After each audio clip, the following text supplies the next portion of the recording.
Welcome back. As you can see, I'm back at this. Sorry to say, not all my episodes will be as enthralling and flushed out as the Green Day Let's Complain, but I assure you I have more Let's Complains coming. But damn it, I work a big boy job, and I pay taxes, and I do this for free. Here, you're listening, you consume the advertisements that I don't see a dime from. Who's advertising on my stuff? Drop a comment, I'm curious. Anyways, we have lots of ground to cover because it has been an entire year since the last I don't know shit about music. And now the show's getting a small makeover. We got new logos, folks, new shows, and the same host that has no knowledge about music. But how many times am I going to restart the show only to let it sit stagnant again? At least 3. We're going to go ahead and start by talking about the Let's Complain that I released like a week ago now. That was a new format. And yeah, I stole a lot of the inspiration from Pat Finnerty and What Makes This Song Stink. But I guess I kind of made a What Makes This Band Stink. So first I'll apologize to Pat. I stole your format. I know you had a dream one night and woke up with the What Makes This Song Stink idea. But I don't really care. Let's Complain is a new show format that will occasionally release in place of a weekly I don't know shit about music, and I'm always open to suggestions, so if you have a band or artist that you believe fell from grace, or just a general music trend you think deserves some criticism, drop a comment. I just might consider it. But with that being said, I still love Green Day, and they will always hold a spot in my heart. Saviors actually wasn't that bad. Wasn't that good, but hey, it didn't deface American Idiot. And I guess that's all we can ask for these days. I think my conclusion really is Green Day is a group of 50-somethings still together and making music. That's pretty incredible. No breakups, no breaks. No breaks. Consistent album releases. I mean, damn it. Green Day, I'm impressed. But let's move on from that. I've already spent 30 damn minutes in that fucking video talking about Green Day. Now we're talking from one disappointment onto the other. Weezer's going on tour, folks. And they're actually going to be in town on the Friday before my birthday, so you know I'm going to go.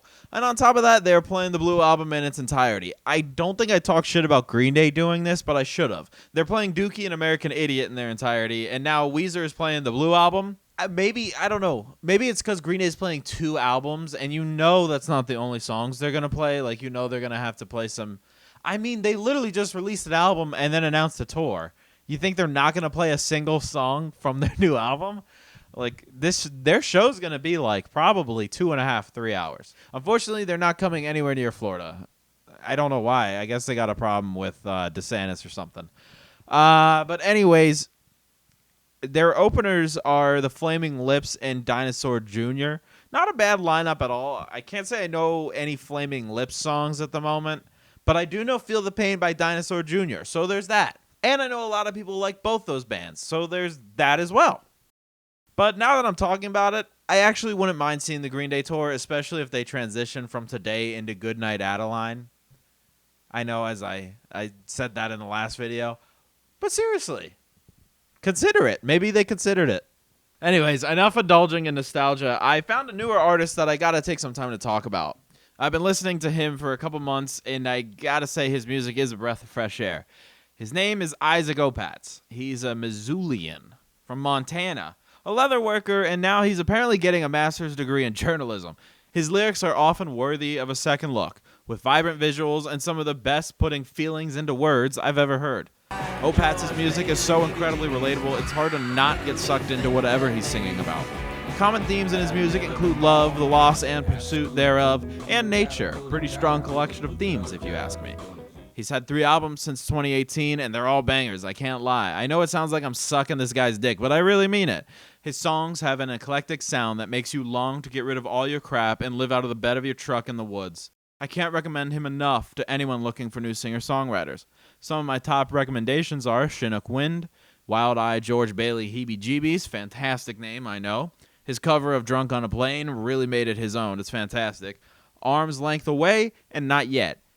His leather work is also worth checking out. He makes guitar straps, so you know I'm already looking into getting one. He also makes coasters, visors, and I saw a Topo Chico wallet. I shit you not. I might take a look at that too. So Isaac, if you're listening, and we know you are, keep doing what you're doing. You're killing it. As the host of an incredibly inconsistent podcast, I do have a lot of pull, and I'd love to have you on. But now I want to turn my attention to the Oscars. I didn't watch, and there's probably a whole bunch of things I could be talking about, and I'm sure if you did watch, your brain is probably swirling about all the different things that went on during that shit show, as with every award show. No, I want to talk about Ludwig at the Oscars, is what I have written. I don't know how to pronounce his name. I'll be honest. I'm Googling it. Ludwig Göransson. This guy started out on Community, the sitcom, and was also working with Childish Gambino at the time. And then goes on to score The Mandalorian. He's got Black Panther, Tenet, Oppenheimer. I mean, he's killing it. And he's at the Oscars, and he makes a comment saying he's happy his parents got him guitars and drum machines and not video games. And a lot of people took offense to that. Why? I don't know. I'll be honest. People see any attack on video games, and I think it's because of all the video game like fervor that was going on in the early 2000s, where like Grand Theft Auto was under a lot of controversy, Call of Duty was too, and all these moms were saying it's causing horrific things, it's causing their kids to say terrible things and act out and all this other stuff. But really, that never happened. That's not how that played out at all. And I think people are still just a little sensitive of it. And they think if you're attacking video games at all, that you're wrong. But I don't even think it was an attack against video games. It was legitimately more of an attack on parenting. Like, learn to parent better. Don't just buy your kid a PlayStation and hook it up to the internet and say, go crazy. Like, of course he's going to develop into a Nazi. Like, he's going to fall into a wrong crowd. You know what I mean? I don't know. That's probably should have said that. But, you know, I don't know. I just think what he's saying is invest in your children. Don't just buy them video games. It's fine to buy them video games. I definitely would consider myself a kid who grew up on video games, but I'm also very much multifaceted. And that's what I think. Those are the people who are not getting what Ludwig is saying. And those are the people who are getting upset. These are the people who their entire personality is video games, where they are like, what do you mean you're attacking video games? It's like, no, you're feeling attacked because that's you.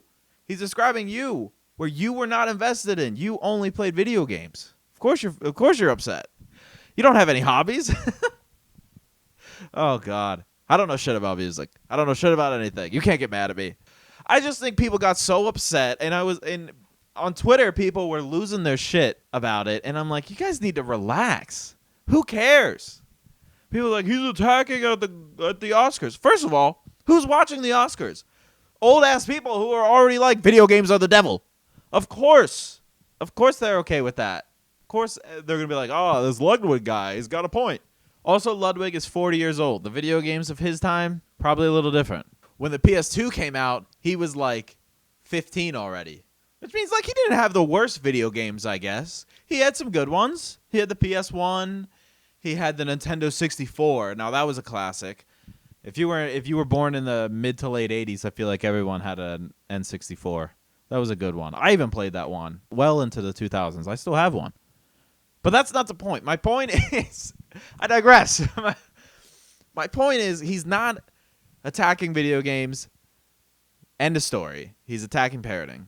He's saying, do not just give your kid a video game console and not help them grow. And he's not just saying you must give them an instrument. You must give them a drum machine. No, take them to ballet. Take them to gymnastics. I don't know. Give them a bike. Give them a skateboard. Who knows?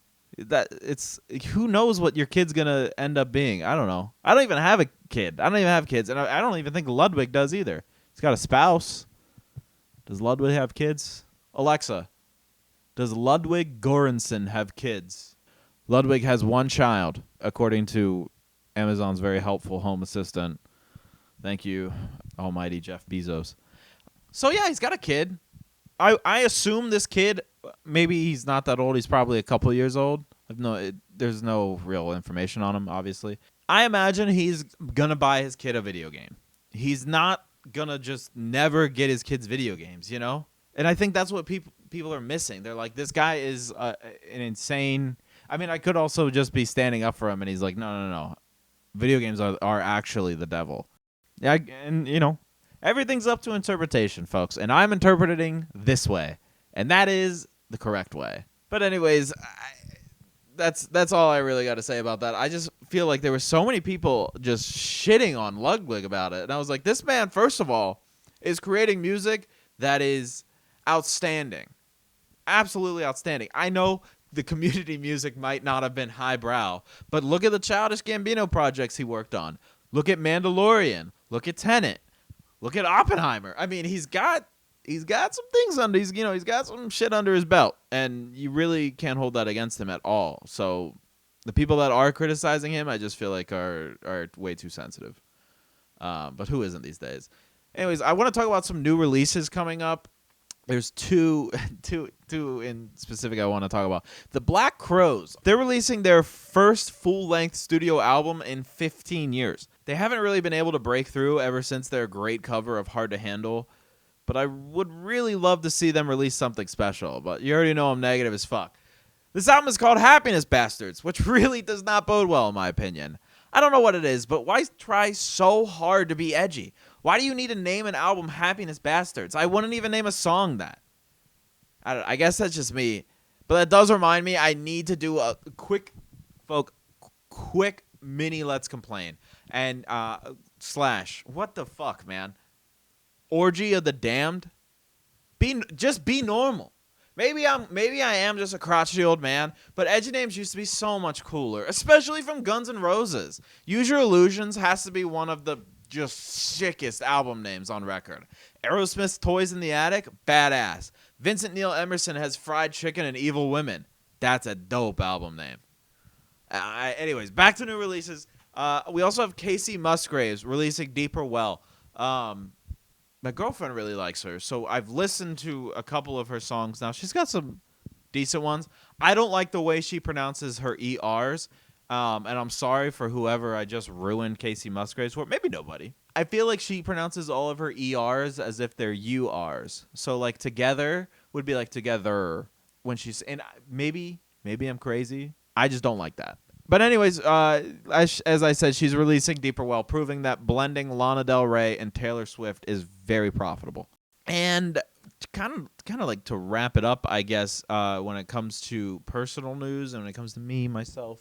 Thanks to everyone who actually watched the Let's Complain. This is going to sound, I know, huge numbers. It got nearly 160 views. And that is the most viewed thing I have on this channel. So thank you, whether you are a lover or hater of Green Day, whether you hated the video or not. And honestly, I hope nobody actually hated it. The video was not, I'm not going to apologize for it. Fuck you if you hated it. But anyways, I've been feeling very motivated to write lately, and I actually have something I'm working on, and especially with the artist I featured earlier in the video, Isaac Opatz. Listening to him has like kind of inspired me to get back into writing because like I said, I really like the way he writes and everything, and the themes and stuff he talks about. So I'm trying to kind of get near his zone and then use that as like a jumping off point to get back into my writing. So I'm writing again. That's great. When it comes to doing an open mic, I haven't done an open mic in probably as long as I haven't done this fucking podcast. It's been a long time. Long story short, I'm trying to go out to do a open mic tomorrow night at Austin's Coffee, which is where I do all my open mics. I've very rarely done them anywhere else. I really like Austin's Coffee. So if you're a local listener, Austin's Coffee is really cool. Anyways, thanks for listening. Thanks for watching the Green Day video. There's going to be more Let's Complains coming up. Don't worry. I have a couple ideas written down, and I got more that I'm sure are coming down the pike. I just don't see them yet. So with that, I hope you enjoyed this quick episode of I Don't Know Shit About Music.